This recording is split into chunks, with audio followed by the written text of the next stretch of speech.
Hello students, how are you. हमने deep water, जो कि फ्लेमिंगो बुक का 3rd चैप्टर है, इसका फर्स्ट वीडियो पहले देखा है। इसका पार्ट 1 हमने देखा है और अब पार्ट 2 इसमें हम कंटिन्यू कर रहे हैं। पार्ट 1 एक्चुअल में लास्ट में रफली एंड हो जाता है, क्योंकि उसमें वीडियो बनाते वक्त टाइम का पता नहीं चला। इस चैप्टर को अब हम कंटिन्यू कर रहे हैं। डीप वाटर विलियम डगलस की लिखी हुई एक ऑटोबायोग्राफी है, और ये जो है डीप वाटर एक एक्सर्प्ट है जो main book main and mountains में से लिया गया है। ठीक है, इस चैप्टर में डीप वाटर एक ऐसा एक्सपीरियंस है डगलस का, जिसमें उन्होंने अपने फियर ऑफ वाटर को डिस्क्राइब किया है कि किस तरीके से उनमें बचपन में एक फियर ऑफ वाटर था और how he overcame his fear of water. ठीक है, that bit by bit he became a swimmer and he overcome his fear of water, he conquered his fear of water। इस chapter में यही बताया गया है। इसमें जहाँ से ये चैप्टर शुरू होता है उसमें ये बताया कि जो डगलस हैं वो YMCA पूल के पास में, जो कि यकीमा में था, यकीमा एक प्लेस है यूएस में, तो वहाँ पर वो रहते थे। और वहाँ यकीमा रिवर के किनारे बसा हुई प्लेस थी, इसलिए इसका नाम यकीमा था। वहाँ वो YMCA पूल पर जाते हैं स्विमिंग सीखने के लिए, जो उनके अंदर एक पुराना एक डर था, एवर्जन था वाटर का, उसे दूर करने के लिए। और इस वक्त उनकी जो एज है वो 10 to 11 ईयर्स की थी, जिस टाइम का ये सीन बताया गया है। उसके बाद में वो जब वो सीखने के लिए जाते हैं तो उन्हें ध्यान आता है कि किस तरीके से, कि जब वो छोटे थे, तो जब वो सिर्फ 3 to 4 ईयर्स ओल्ड थे, वो अपने फादर के साथ कैलिफोर्निया बीच पर जाते हैं कैनोइंग के लिए। तो क्या होता उनके साथ में कि जो एक सर्फिंग के लिए जब वो वहाँ जाते हैं कैलिफोर्निया बीच पर, तो एक जो वेव थी, एक स्ट्रॉन्ग वेव, उनको उनके फादर के बैक पर वो बैठे हुए थे, लटके हुए थे, और एक स्ट्रॉन्ग वेव उनको वहाँ से उनको क्या करती है, ड्राउन करके अपने साथ बहा कर ले जाती है, और उन्हें ऐसा लगता है जैसे कि वो पानी के अंदर सिंक हो गए हैं, वो पानी में डूब गए हैं। यहाँ से उनके अंदर एक एवर्जन फॉर वाटर डेवलप होता है। उस डर को अपने अंदर से निकालने के लिए वो दोबारा से स्विमिंग सीखने की कोशिश करते हैं, और वो YMCA पूल पर जाते हैं। वहाँ जाकर वो वाटर विंग्स खरीदते हैं ताकि वो अपने उस डर को अपने अंदर से निकाल सकें। लेकिन यहाँ पर भी उनके साथ एक मिस एडवेंचर होता है। क्या मिस एडवेंचर था कि वो एक दिन जब वहाँ स्विमिंग के लिए जाते हैं तो क्या होता है, एक नियर अबाउट 18 ईयर्स ओल्ड एक पर्सन वहाँ पर आता है, एक बॉय, बिग ब्रूसे बॉय वहाँ पर आता है, और वो क्या करता है, वो जो हमारा ऑथर है डगलस, उनको उठाकर वो क्या करता है, पानी के अंदर स्विमिंग पूल में फेंक देता है। डगलस को अभी स्विमिंग अच्छे से आती नहीं थी, और वो स्विमिंग पूल के पास बैठकर बाकी बच्चों का इंतज़ार कर रहा था, बाकी लोगों का इंतज़ार कर रहा था कि जब वो आएंगे तो वो भी थोड़ी अपने अंदर हिम्मत इकट्ठी करके स्विमिंग सीखना शुरू कर देंगे। लेकिन अब क्या होता है कि वो उनको उठाकर उसमें थ्रो कर देते हैं। अब क्या होता है कि जब वो उनको थ्रो कर देते हैं तो उसी सिटिंग पोजीशन के अंदर पानी के अंदर गिर जाते हैं, और वो अपने आप को बचाने के लिए ऊपर की तरफ पूल को नीचे पैरों से वो पूल को पुश करते हैं, पूल के जो बेस है उसको पुश करते हैं और ऊपर की तरफ आते हैं। और वो ये डिसाइड करते हैं कि जैसे वो ऊपर की तरफ आएंगे तो वो क्या करेंगे, जैसे वो ऊपर की तरफ आएंगे तो वो पानी में तैर कर एजेस की तरफ, पूल के एजेस की तरफ चले जाएंगे। यहाँ तक हमने फर्स्ट वीडियो में देखा था। इसके आगे अब हम कंटिन्यू करते हैं। And then sheer stark terror seized me, terror that knows no understanding, terror that knows no count, terror that no one can understand who has not experienced it. I was shrieking underwater, I was paralyzed underwater, stiff, rigid with fear. Even the screams in my throat were frozen, only my heart and the pounding in my head said that I was still alive. कि वो इतना डर जाते हैं पानी के अंदर, एक डरावना सा एक टेरर उनके अंदर आ जाता है, एक डर उनके अंदर आ जाता है। और क्या होता है पानी के अंदर, जब वो नीचे की तरफ जाते हैं, जब वो प्लान बनाते हैं कि नीचे की तरफ जाएंगे और अपने पैरों से वो पुश करेंगे बॉटम को और ऊपर निकल आएंगे, तो क्या होता है, धीरे धीरे पानी में उनको ऐसा फील होने लगता है जैसे उनके पैर जो हैं, पैर क्या होने शुरू हो गए, उनके पैर पैरालाइज होने शुरू हो गए, उनके सर में थ्रोपिंग होनी शुरू हो जाती है, उन्हें ऐसा लगता है जैसे उनके हार्ट बीट्स रुकनी शुरू हो गई हैं। And then in the midst of the terror came a touch of reason. I must remember to jump when I hit the bottom. At last I felt the tile under me. My toes reached out as if to grab them. I jumped with everything I had. क्या होता है कि उस डर के बीच में अचानक उन्हीं की रीज़न समझ आता है और ये डिसाइड करते हैं I must remember to jump when I hit the, कि जहाँ उनके अंदर इतना डर था वहाँ उन्हें ये ध्यान रहता है कि जैसे वो नीचे बॉटम की तरफ पहुँचेंगे तो वो क्या करेंगे, उसे पैरों से पुश करेंगे और ऊपर की तरफ जंप करके आ जाएंगे. But the jump made no difference. The water was still around me. I looked for rope, ladder, water wings, nothing but water. A mass of yellow water held me. Stark terror took an even deeper hold on me. कि जब वो jump करने की कोशिश करते हैं तो उससे कोई फ़ायदा नहीं होता उन्हें. वो चाहते हैं, वो जैसे ही ऊपर की तरफ आते हैं वो देखते हैं यहाँ वहाँ कि उन्हें कहीं कोई रस्सी, कोई लैडर यानी कोई सीढ़ियाँ या वाटर विंग्स उन्हें नज़र आ जाए जिसकी हेल्प से वो पानी से बाहर निकल सकें. लेकिन ऐसा कुछ नहीं होता. उन्हें केवल चारों तरफ येलो टिंट वाटर नज़र आता है. Stark terror took an even deeper hold on me, like a great charge of electricity. I shook and trembled with fright. My arms wouldn't move, my legs wouldn't move. I tried to call for help, to call for mother. Nothing happened. कि उनके अंदर एक डर कौंध जाता है, एक बिजली की तरह उनके अंदर डर कौंधने लगता है. तो वो चाहते हैं कि किसी तरीके से कोई आए उनको बचाए. वो चिल्लाने का चाहते हैं लेकिन उनकी गले से आवाज़ नहीं निकलती है. वो चाहते हैं उनकी मदर आए और उनको सेव करे, लेकिन ऐसा नहीं होता. And then strangely there was light. I was coming out of the awful yellow water. At least my eyes were, my nose were almost out too. कि जैसे वो ऊपर की तरफ आते हैं उस awful पानी से तो क्या होता है कि उनको ऐसा लगता है कि जैसे उनकी आंखें अब कम से कम उनकी आंखें पानी से बाहर निकल जाएंगी. उनको लगता है कि उनका जो नोज़ है, my nose was almost out too, कि उनका जो नोज़ है वो भी पानी से बाहर आ जाता है. Then I started down a third time. अब क्या होता है, तीसरी बार वो पानी के अंदर जाना शुरू कर देते हैं. I sucked for air and got water. The yellowish light was going out.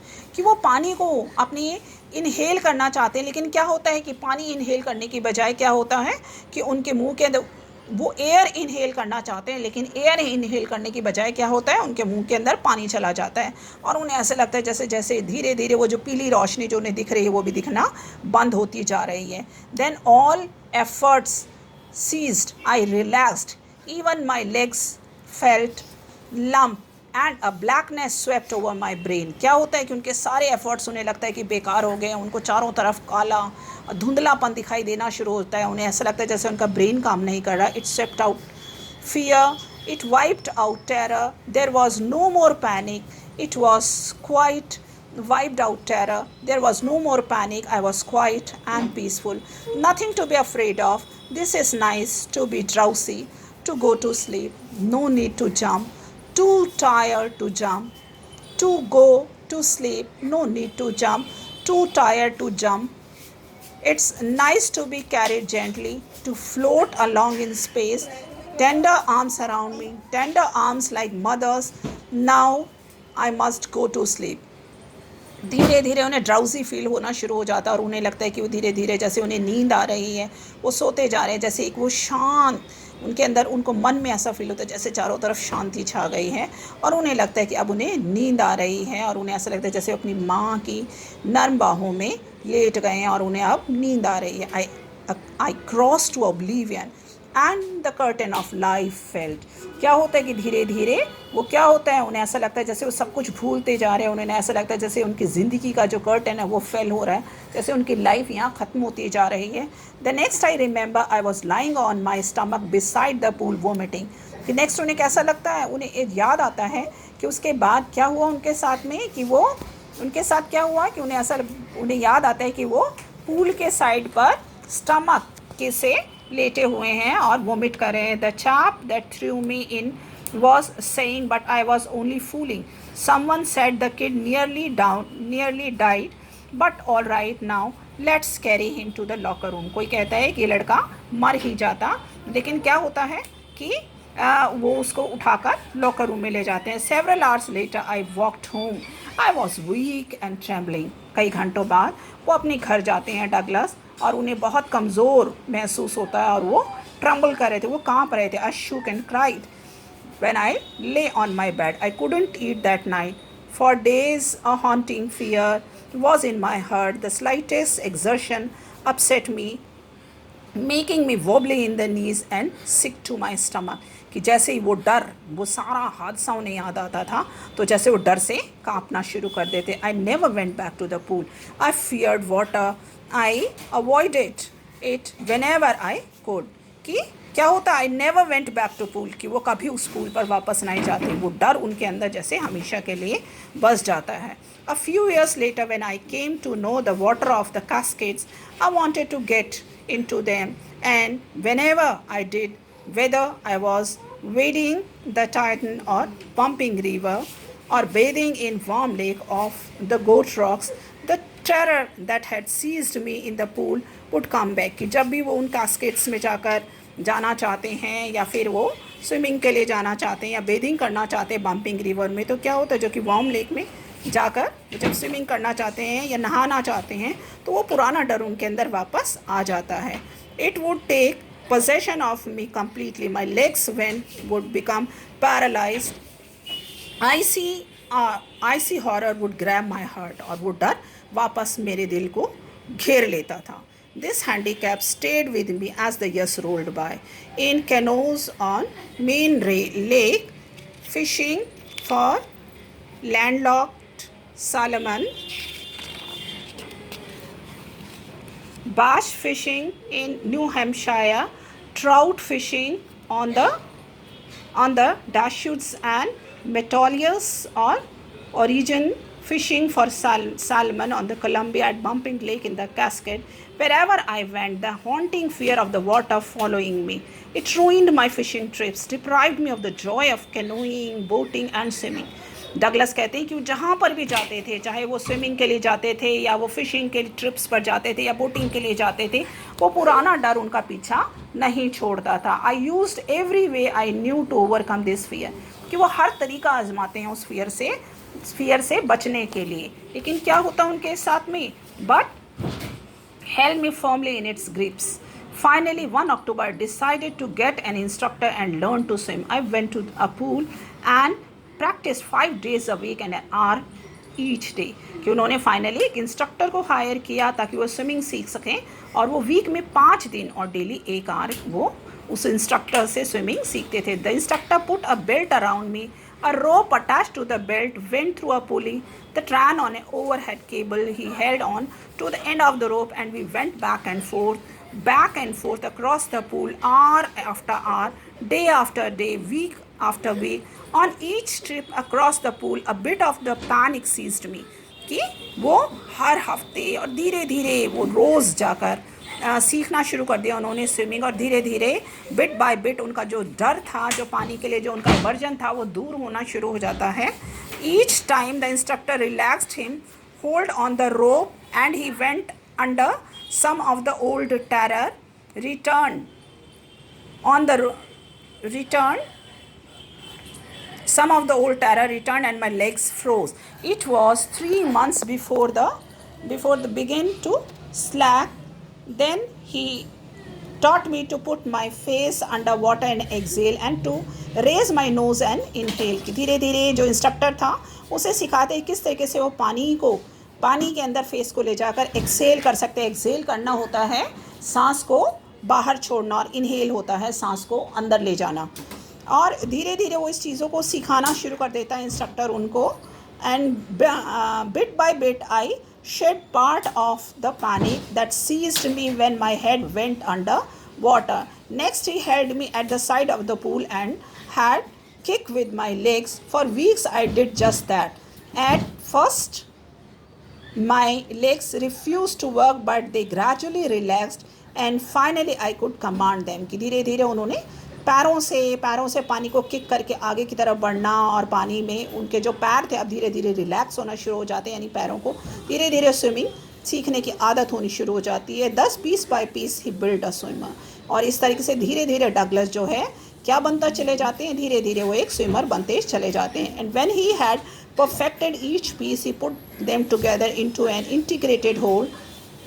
In April, he said, now you can swim, dive off and swim the length of the pool, crawl, stroke. और अप्रैल में जो instructor था वो Douglas से कहते हैं कि अब तुम अपने आप खुद तैर सकते हो, क्रॉल कर सकते हो, तुम डिफरेंट स्ट्रोक्स का यूज़ करके आप स्विमिंग कर सकते हो. I did. The instructor was finished but I was not. I still wondered if I would be terror stricken when I was alone in the pool. I tried it. I swam the length up and down. Tiny vestiges of the old terror would return. But now I could frown and say to that terror, trying to scare me, yeah, well, here's to you. Look and off I would go for another length of the pool. कि जब भी उन्हें अब डर लगता था, क्या होता था, वो डर को क्या कहते थे कि अरे तुम मुझे डराने आ गए हो. This went on until July that I was still not satisfied. I was not sure that all the terror had left, so I went in lake Wentworth in new Hampshire. अब वो लेक वेंटवर्थ न्यू हैम्पशायर जाते हैं ये देखने के लिए कि वाकई उनका जो डर है पानी के लिए वर्जन है वो ख़त्म हो गया कि नहीं.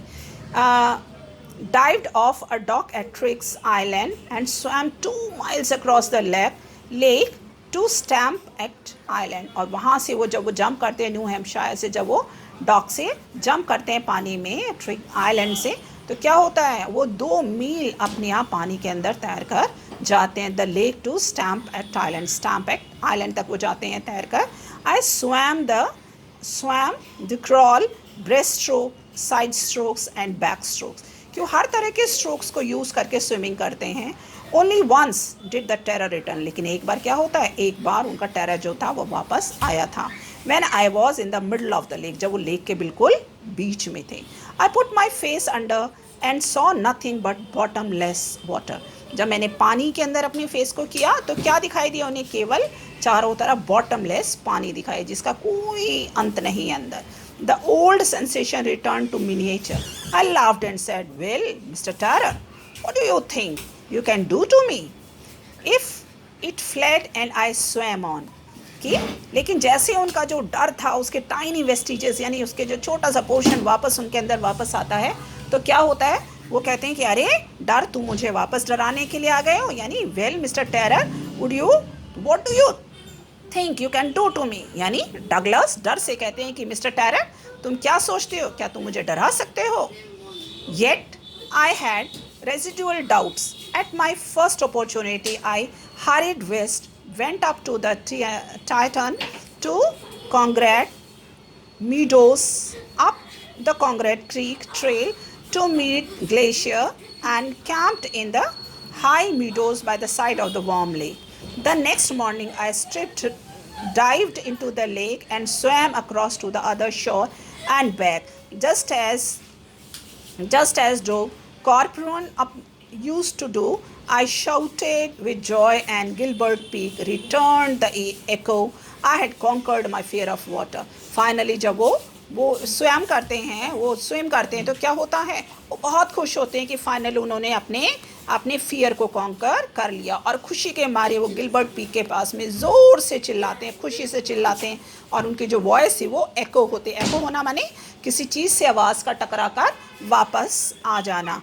आई had conquered my fear of water, कि मैंने अपने फियर ऑफ वाटर को कॉन्कर कर दिया. The experience had a deep meaning for me, कि उस एक्सपीरियंस का मेरे लिए बहुत मायने था.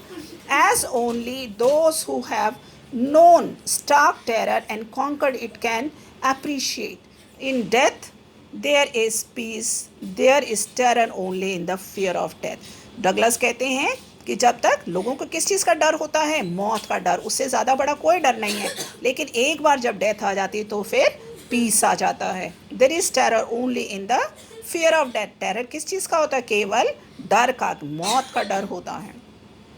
As Roosevelt knew when he said all we have to fear is fear itself. कि रूजवेल्ट जो कि वहाँ के प्रेसिडेंट थे यूएस के, उन्होंने एक बार कहा था कि हमें किससे डरना चाहिए, अपने डर से डरना चाहिए. Because I had experience both the sensations of dying and the terror that fear of it can produce. The will to live somehow grew in intensity. At last I felt released, free to walk the trails and climb the peaks and to brush aside fear. कि आखिरकार मैंने अपने डर को brush out कर दिया, उसे डरा दिया, उसे भगा दिया। और वो कहते हैं कि डर को जो पर्सन अपने फियर को कॉन्कर कर लेता है वो सबसे बड़ी उसकी जीत होती है। That what one has to do, one has to conquer its fear, कि हमें अपने फियर को कॉन्कर करना चाहिए। We should not fear from our fear. Then students, इसके साथ ये लेसन यहीं पर, ये चैप्टर यहीं पर ख़त्म हो जाता है। I hope you must have understood it and I will send you PDF of question answers and MCQs to you. Thank you.